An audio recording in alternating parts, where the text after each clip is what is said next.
Emma, we're going to talk a lot about recruiting because there's a lot that's been happening in recruiting. McElderry commits. We got another commit in Malik Benson. And there's a lot of interesting stuff out there in the recruiting world. A guy that a lot of people hadn't talked about, maybe flipping to Alabama soon. Who knows? If you watch his social media, you think he will be. We'll talk about that. And we'll also talk about Javian Cohen coming out with a very sensitive message, a very powerful message about dealing with mental health. We'll talk about all that and more on today's Locked On Bama. Locked On Bama, your daily podcast on the Alabama Crimson Tide. Part of the Locked On Podcast Network, your team every day.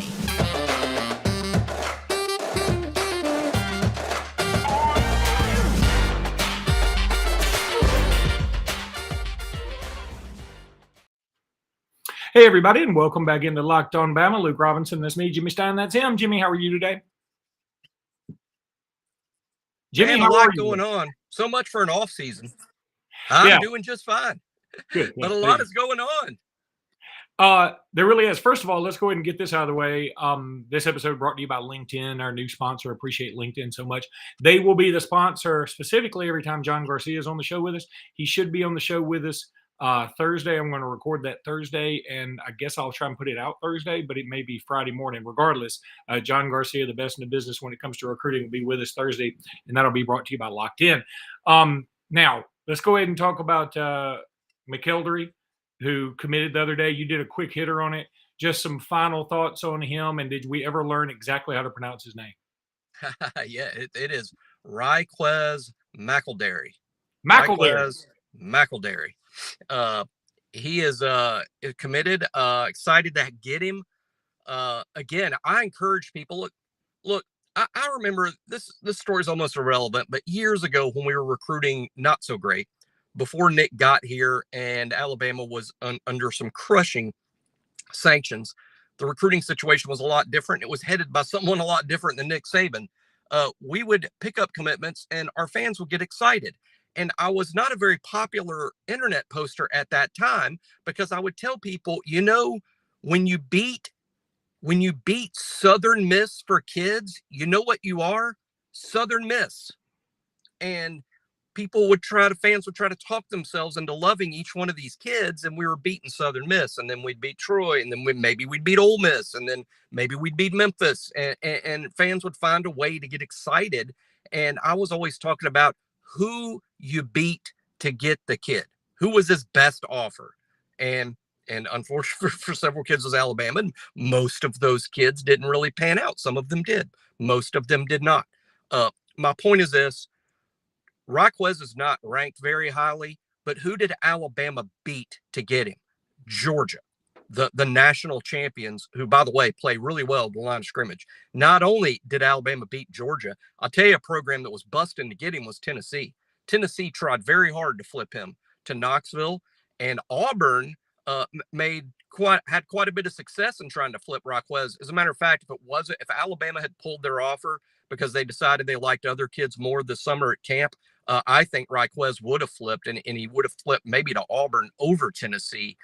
He visited Auburn twice in the past 14 days. So who did you beat to get him is almost a bigger question to me than where are you ranked. So Alabama had to beat Georgia to get him. This is a quality pickup. And all that's so very true. And I think Jimmy was referring explicitly to Rob-E. Staten from the 1993 or 4 signing class, I believe it was. Regardless, I wonder if he's still Rob-E. Staten. Like if when he goes to work or on his driver's license, does it say Staten, Rob-E? Do you think? I don't know.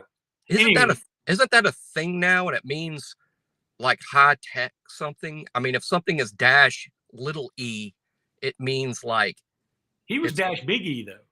He was -big E. I'm just saying maybe he was ahead of his time. All right.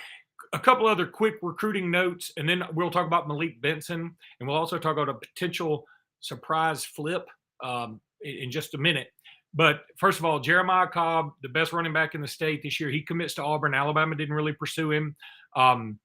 It's just, I guess it's good for Auburn in the sense they get another 4-star. They also get Carmelo English, who is a really nice wide receiver out of Central Phoenix City. Some Alabama sources continue to say that if Alabama were to pursue him later down the line, he could be a potential flip candidate. I believe that to be true. But two nice pickups for Auburn of late. Again, they've got 4 commitments, all 4 stars by one service. But am I crazy to think these may be their 4 best commitments when all said and done? Now, that being said, Francis, and I call him Mawigoa. I don't know. I may be wrong about that. He has committed to Miami over Tennessee. So that means Tennessee has lost 2 offensive line commits potentially. And McElderry, how do you say? McElderry and Mawigoa. I probably butchered both names. I'm sorry about that. But regardless, I think that's interesting. And Miami's making a lot of noise on the trail. So I think that's just very interesting. Now, Jimmy, let's go ahead and take a break right now, as I want to tell everybody about Rock Auto. This episode is brought to you by Rock Auto. With the ever-increasing numbers of makes and models, it's now impossible for your local Chains Auto Parts store to stock all the parts you need. Why endure the often pointless or seemingly intimidating questions like, is your Honda Odyssey an LX or DX? I don't know why I do that voice every time. I just think it makes the box store auto parts guy sound dumber, so I'm going to keep doing it. And why do you want to wait for him to behind the counter to order the parts on his computer when you got your own computer right there in your pocket in the form of an iPhone and or Galaxy or Google, whatever it is? You can do all that and go to rockauto.com, save time and money when using Rock Auto. Why choose to spend 30, 50, even 100% more when you can save so much money at Rock Auto? It's a family-owned business, and you want to go use them and just help them out, and they can help you out, save you money, and you're doing a good thing because you are helping a family business. That's always a positive. I'm in a family business, and I know we appreciate y'all. So, right, locked on in the How'd You Hear About Us box, so they know we sent you. Amazing selection, reliably low prices, all the parts your car will ever need. Rock Auto. All right, Jimmy. So Malik Benson commit. This is a nice one. Wide receiver. We knew this was coming. I mean, we kept hinting about it. I mean, we didn't want to spoil the kid's moment, but I mean, this is a badly kept secret. And he's fast. He's good. He's originally from Kansas. It's pretty rare Alabama gets an actual Kansas native, right? That's right. Yeah, it's hard to. I mean, I'm sure our astute listeners could offer up a couple, that's happened in the past. But no, Kansas. Can you think of one? Any year that we've gotten a guy from Kansas.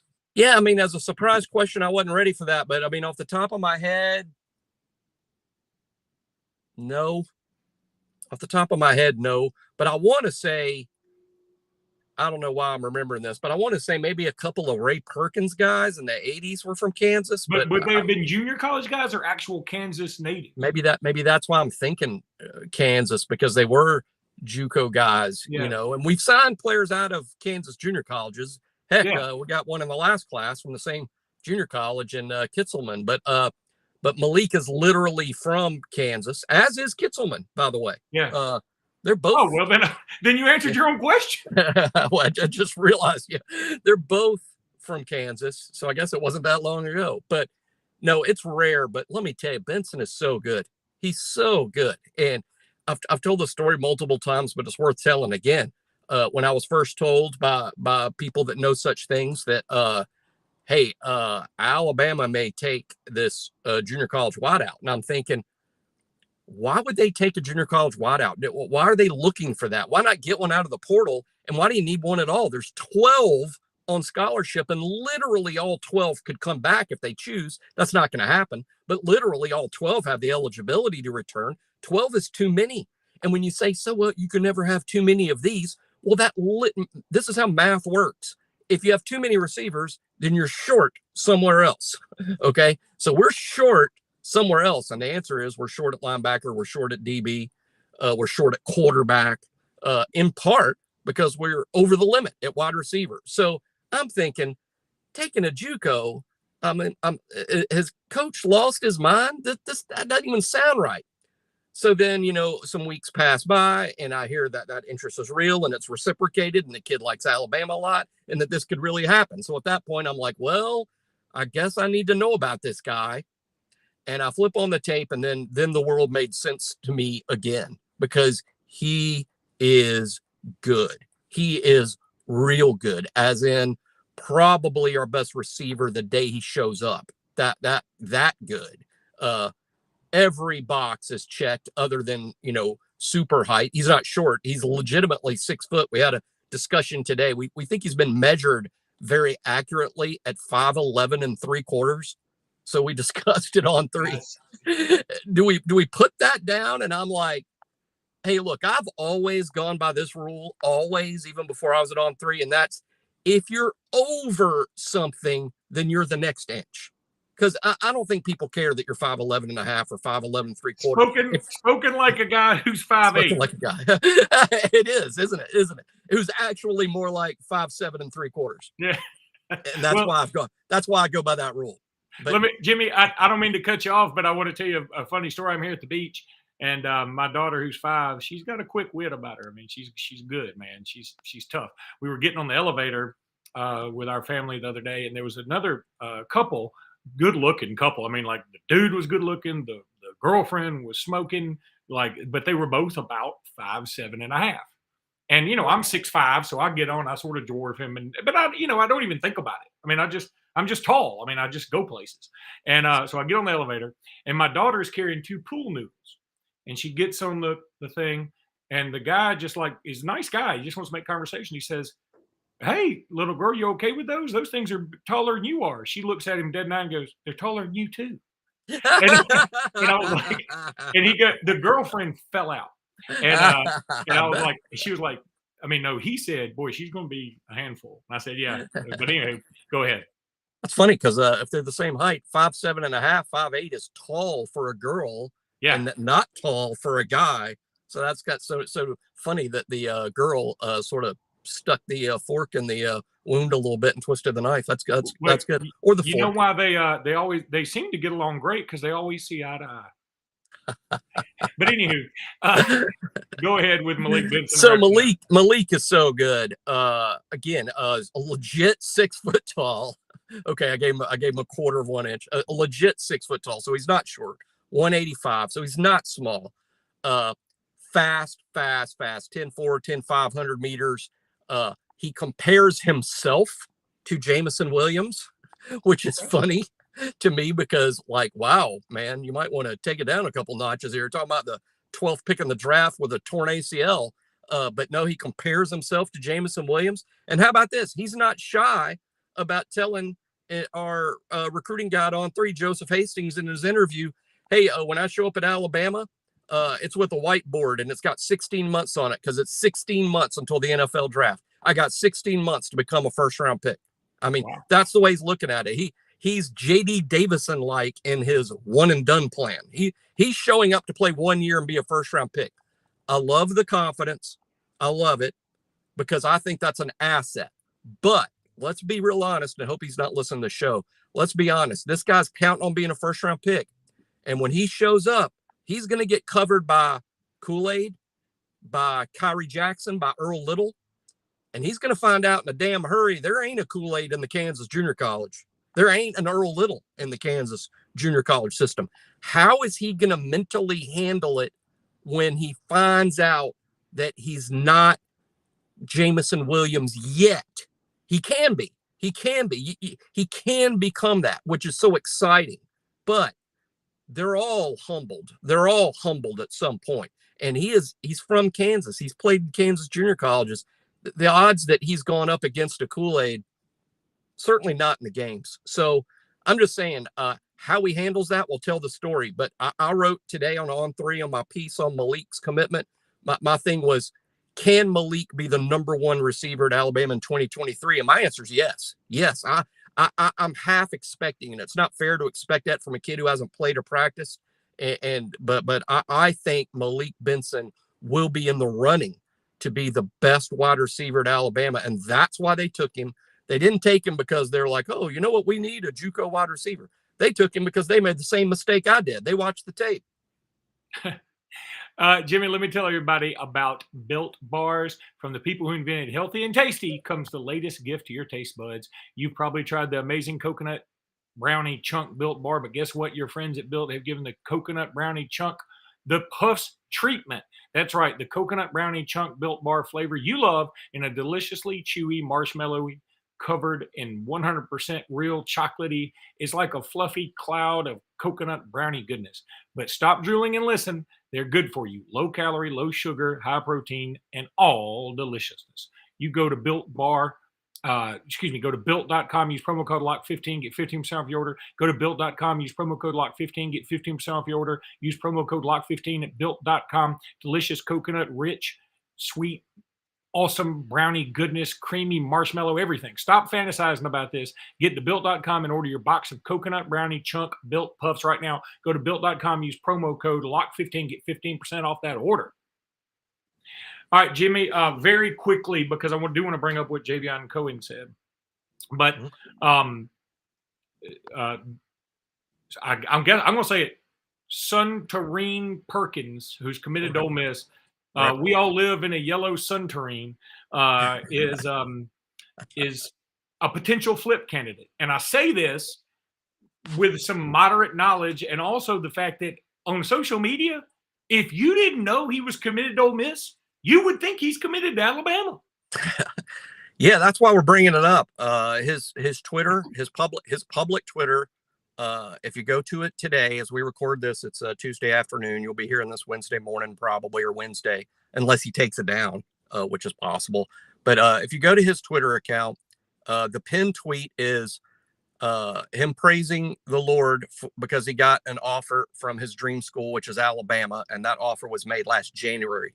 By the way, 6 months ago, after his commitment. He committed to Ole Miss as a very young high school player. And then the next 2 or 3 tweets is him dressed in Alabama gear, looking extremely content and happy. It's multiple pictures of him dressed in Alabama gear. You got to go a pretty good ways down his Twitter account to find Ole Miss stuff. So is he going to flip? I don't know. I mean, there's nothing that we can report. There's nothing that we will report. All I'm saying is this is a kid rumored to be a flip candidate that Alabama has offered that is drenching his Twitter timeline in Alabama goodness. So let's just say this week that this is one to keep an eye on. Oh, by the way, in terms of what kind of player he is, I compare him to Ralph Staten. That's a little old school for some of you folks that listen to the podcast that might not have been around in 1994 to watch Ralph Staten play. Is one of the great college football players that's played at Alabama, in my opinion. And I say that because Suntarine is an amazing athlete. Yes, he's a linebacker. Yes, I think he's an inside linebacker, probably cut out to play the will position, but he is tall. He's long. He returns punts. He plays running back. There is a great clip of him making an interception that's so good it would be on Monday Night Football's You Got Mossed. He's a great athlete. And in my opinion, no one asked me, but in my opinion, this is no worse than the second best prospect in Mississippi in this cycle and a national top 125 at worst. Okay, that's interesting. We'll talk about him. Should he flip sometime in the near future? I do want to read off just a little bit. I'm not going to read the whole thing from Javion Cohen. This is from his Instagram. He said, for the past month, I've been in rehabilitation for mental health reasons. The pressure we feel as athletes is insurmountable and can be too much at times. I don't want to focus on the bad, though. I want to shed light on the good that has come of this. One of the lessons I learned here. Heron Wellness has taught me so many things about myself and life that I'm extremely grateful for. The biggest lesson is okay to not be okay. And then he goes on and has a great message. And I say this, and I say it almost with chills as a person who has dealt with depression all his life, who's been on medication for it for some time now, and it's helped me a ton. I'm not embarrassed to talk about it. I'm not sad to say anything about it. It's difficult. It's difficult at various times. If you ever watch this podcast, you may think, hey, what's Luke talking about it? I mean, because you just don't know this side of me is one thing, and then there's another side to me. And Javion Cohen apparently deals with the same thing. And so when we, on this podcast, and we talk about players and anywhere in the media, anywhere in fan bases, message boards, whatever, we talk about these players as if, they almost aren't human. Like they are caricatures in a video game, that they play football and they should always play football up to they're our level of expectations, not theirs necessarily. They should always be awesome. They should never get DUIs. They should never even be out past 9 o'clock at night because they need to go to bed even in June, because they need to get ready to appease our need for success for them to win all their ball games. And I think Javion has a good message there. Like, it is insurmountable. And I know, people are going to say, well, poor, pitiful Javion. He's playing for a team, the best dynasty in college football history. He has all the attention he could possibly want. And if you follow him on social media, nobody's given, teams like Auburn more hell than Javion Cohen. Yeah, but that doesn't mean he's not just a person. And, man, I think it's very courageous. He's come out and done this. I think it's a fantastic message. What a sign of leadership. I'm glad to hear, when I first saw this, we got a text from a friend who asked us about this. And my first thought was, oh no.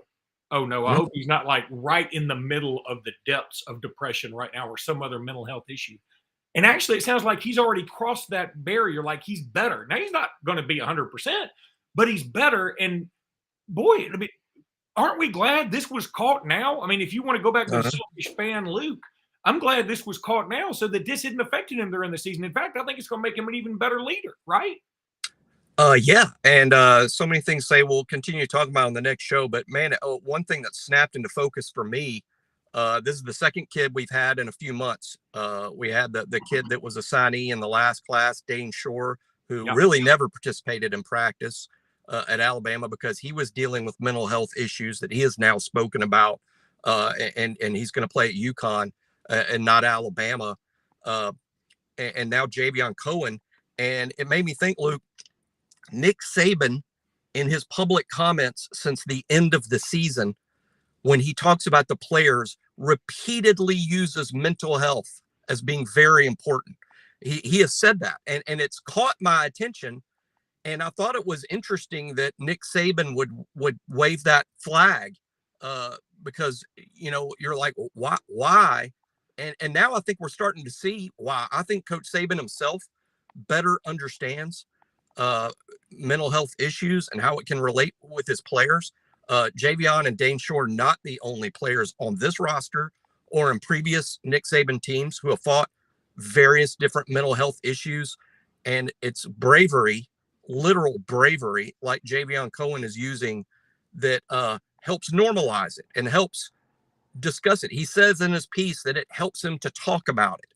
Right. And frankly, he's not just helping himself, he's helping humanity when he discusses it, because yes, the pressures football players and athletes at that high level face are crushing, but the pressures that all people face can be crushing, whether it's financial, whether it's personal, whether it's physical.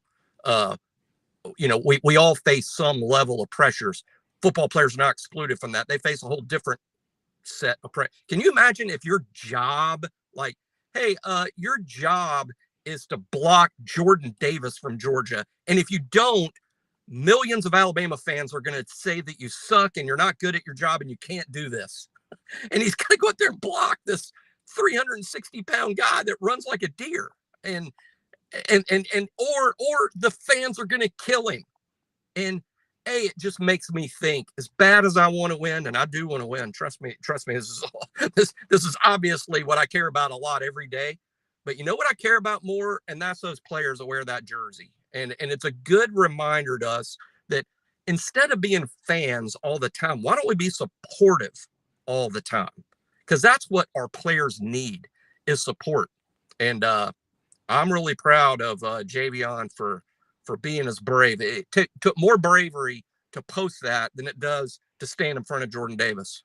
Hey, there's no doubt about that. And look, can you imagine the pressure when the expectation is undefeated, and not just undefeated, like you whip everybody's ass all the time, and then you go undefeated. Like, you've got the expectation is Alabama 2020.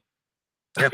That's the expectation every year. And so if you're Javion Cohen and you're right, and you're going against Jordan Davis and you're giving it your all, man. And while he was hospitalized, while he was getting treatment for this mental health problem, right, while that was happening, On 3 puts out a story that says NFL scouts think Javion Cohen is going to be a first-round pick. Yeah. I'm like, Now in retrospect, I'm going, whoa. Let this dude live, man. You do you, Javion. Don't worry about what other people say about you. You do you. And the mental aspect of this, and Saban has done a fantastic job through the years addressing it all the time. But I was reminded of how tough mentally sports can be today. Novak Djokovic was playing whatever his name is, center from Italy. And it was a great match. I mean, center was down 4-1. I was like, I don't even know if I want to watch this anymore. All of a sudden, center wins the first 2 sets. And you're like, Djokovic better wake up. But you could see it through the TV how center wasn't ready for it. Yeah. And Djokovic was like, I got this. I'm cool. And that was the difference in mental preparation. Physically, yeah, Djokovic is better and overall, and he's older. He's 35 versus 20. But mentally is where it was a mismatch. Exactly. And so that's where I think that aspect of it is so important. And so for Javion Cohen to come out with this and talk about it this way is such a sign of leadership and maturity that, boy, it makes – I have a better feeling about the offensive line this year than I did before I heard this. Not a worse one. I'm not scared about, oh God, we got a guy that's dealing with depression. He might crumble. No, I think we got a guy that realized he had a problem and he fixed it. So, Jimmy, that's going to do it for today's episode. We will be back tomorrow. Who knows if there'll be any more commitments? There could be. There have been a flurry of them. It's been a lot of fun. Thank you, college football, for giving us such a wonderful July. We love you guys. Normally about this time, we're literally choosing who the best-looking player on Alabama's football team is.